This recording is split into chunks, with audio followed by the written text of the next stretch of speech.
მას შემდეგ, რაც ევროპელმა პოლიტიკოსებმა სტრასბურგში დებატების დროს ქართული ოცნება ლუკაშენკოს და პუტინის სტილის მმართველობაში ამხილეს და პრორუსულ რეჟიმად გამოაცხადეს, ქართულმა ოცნებამ ევროპარლამენტარების და ევროპელი პოლიტიკოსების გაშავების ახალი კამპანია წამოიწყო და ადანაშაულეს საქართველოს დისკრედიტაციაში, ცრუ ინფორმაციის გავრცელებაში და ჩვეული ნარატივით პასუხობენ იმ კრიტიკას, რომელიც მიიღეს გუშინ დებატების დროს სტრასბურგიდან.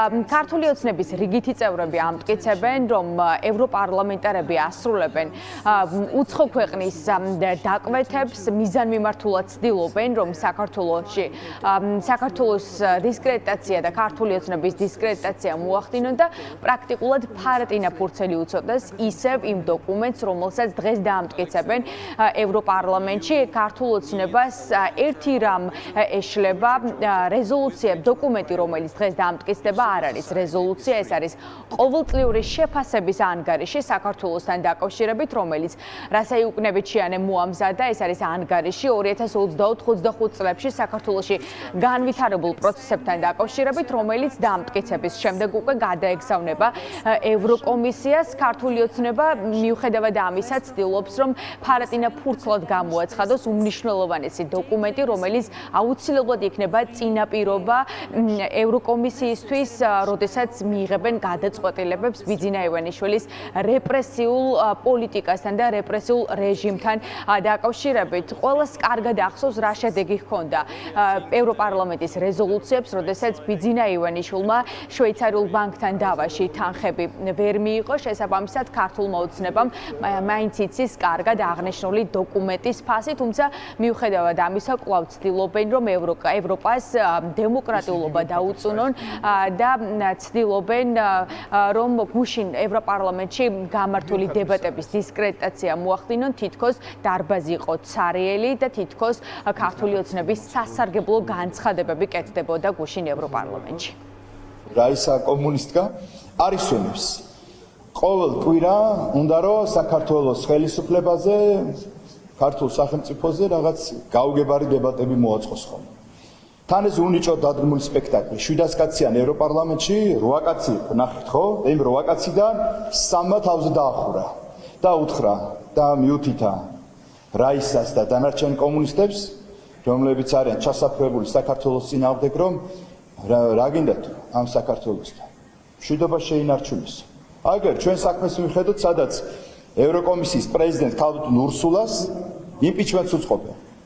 მე თუ მკითხავ, არის გონივრული ეჭვი, მათ შორის არის კორუფციასთან დაკავშირებით თემები იქ ევროპარლამენტში, მათ შორის ის, რომ ევროკავშირი დაიცალა ევროპული ღირებულებებისგან, აი ესეთი პრობლემები აქვს და იცლიან რაისა და მისი სადაქალო, თუ როგორც არის, რომ რეზოლუცია მიიღონ, სადაც უნდა ჩაწერონ, რომ სააკაშვილი არის პოლიტპატიმარი. ყველა პუნქტით, ყველა ასპექტით თქვენზე წინ ვართ. მაგრამ თქვენ უტიფრად მაინც აგრძელებთ ჩვენი ქვეყნის და ჩემი ქვეყნის გაშავებას. თუ ვინმე ახდენს საქართველოში ევროპულ ნიჰილიზმის შექმნას და ევროპული ღირებულებების შეურაცხყოფას, ეს არის სწორედ სამწუხაროდ ევროპარლამენტის რეზოლუცია, ევროკავშირში მოთავსებული ბიუროკრატია თავისი გადაწყვეტილებებით. აი ეს მორიგი რეზოლუცია, რომელსაც თვითონაც იციან, რომ არავინ ყურადღებას აღარ აქცევს, არც საქართველოში და არც მის ფარგლებს გარეთ, არის მათი ერთადერთი იარაღი. ამას არავითარი ფასი აღარ აქვს ამ ტიპის რეზოლუციას.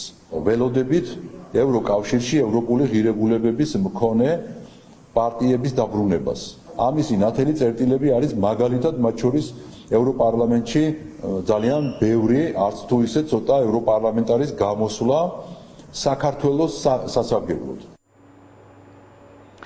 700 პოლიტიკოსისგან დაკომპლექტებულ ევროპარლამენტში პრაქტიკულად ქართულ ოცნებას არც ერთი მოკავშირე არ აყავს, თუ არ ჩავთვლით მხოლოდ იმ მცირე პოლიტიკურ ჯგუფს, სუვერენულ ერთა ევროპას, რომელიც ხშირ შემთხვევაში ქართული ოცნების სასარგებლო და პრორუსულ განცხადებებს აკეთებენ ხოლმე. ეს არის შედარებით მცირე ჯგუფი ევროპარლამენტში 25 კაცისგან შემდგარი პოლიტიკური გაერთიანება, რომელიც ხშირ შემთხვევაში რუსეთის ინტერესებს ატარებს ევროპარლამენტში და ხშირად ეწინააღმდეგებიან ხოლმე რუსეთის წინააღმდეგ ევროკავშირის გადაწყვეტილებებს და სანქციებს. შესაბამისად, ამ მცირე გაერთიანებაზე ქართული ოცნება ახლა ამყარებს სრულ იმედებს და იმედოვნებენ იმასაც, რომ ევროპარლამენტში გამოჩნდებიან უფრო მეტი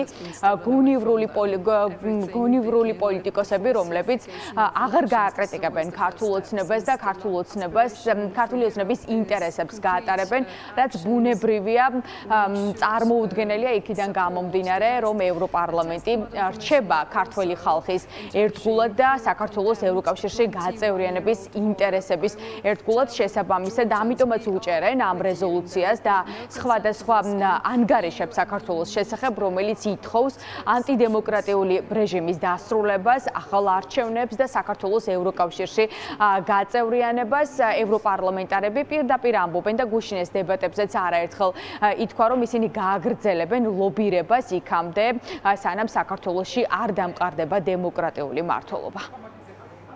ევროპარლამენტში, როდესაც რომელიმე არაწევრი ქვეყნის საკითხი იხილება, მხოლოდ ორი მიზეზით ხდება. ეს ერთი ძალიან კარგი ამბავია და მეორე აუცილებლად ნიშნავს, რომ ცუდი ამბავია. კარგი ამბავია, როდესაც შენი გაწევრიანების საკითხი დგება. მეორე ამბავი არის ის, როდესაც ქვეყანაში დემოკრატიის მდგომარეობა უარესდება, როდესაც ქვეყანა ღალატობს ევროპულ კურსს, როდესაც ქვეყანაში კორუფცია მძლავრობს, როდესაც ჩვეულებრივად კრიმინალური რეჟიმი მართავს სახელმწიფოებს. საქართველოს მიმართ მომეტებული ყურადღების მიზეზი ამ ბოლო წლებში სწორედ ეს მეორე ცუდი ამბავია.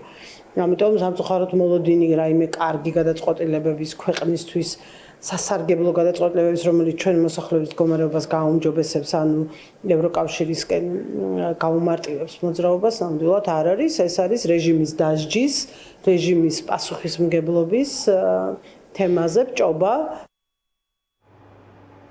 ამ დებატების მოსმენა ფაქტია, რომ ქართული ოცნებისთვის აღმოჩნდა ძალიან მძიმე, რადგან აქ პირდაპირ ითქვა, რომ საქართველოს ყავს პრორუსული ხელისუფლება, რომელიც რეპრესიულ პოლიტიკას ატარებს იმ პოლიტიკური ოპოზიციის და სამოქალაქო საზოგადოების წინააღმდეგ, რომლებსაც სურთ ევროკავშირში გაწევრიანება და ევროკავშირის მომხრეები არიან, ასევე ტოლობის ნიშანი დაისვა პუტინის, ლუკაშენკოს მმართველობასთან დაკავშირებით და ბიძინა ივანიშვილმა სწორედ ავტოკრატიულ კლუბში გადაიყვანა დღეს საქართველო, ამიტომაც ეს განცხადებები გახდა საფუძველი ქართული ოცნების ახალი იერიშისა და მიიტანეს დაიწყეს ასე ვთქვათ გაშავების ახალი კამპანია ჩვენი ევროპელი პარტნიორებისა. რაც შეეხება ანგარიშს, რომელიც დღეს უნდა დაამტკიცდეს, დაახლოებით საათნახევარში უკვე ევროპარლამენტარები მიიღებენ უმწვავეს ანგარიშს საქართველოს დემოკრატიულ კურსთან დაკავშირებით, სადაც არაერთი მოთხოვნა, როგორც ახალ არჩევნებზე, ასევე ევროკავშირს მოუწოდებენ პოლიტიკოსები, რომ რაც შეიძლება სწრაფად დაასანქცირონ ბიძინა ივანიშვილი, მისი ახლო გარემოცვა, ხელისუფლების მაღალჩინოსნები და ის მოსამართლეები, რომლებიც რეჟიმის პირდაპირ დაკვეთებს ასრულებენ.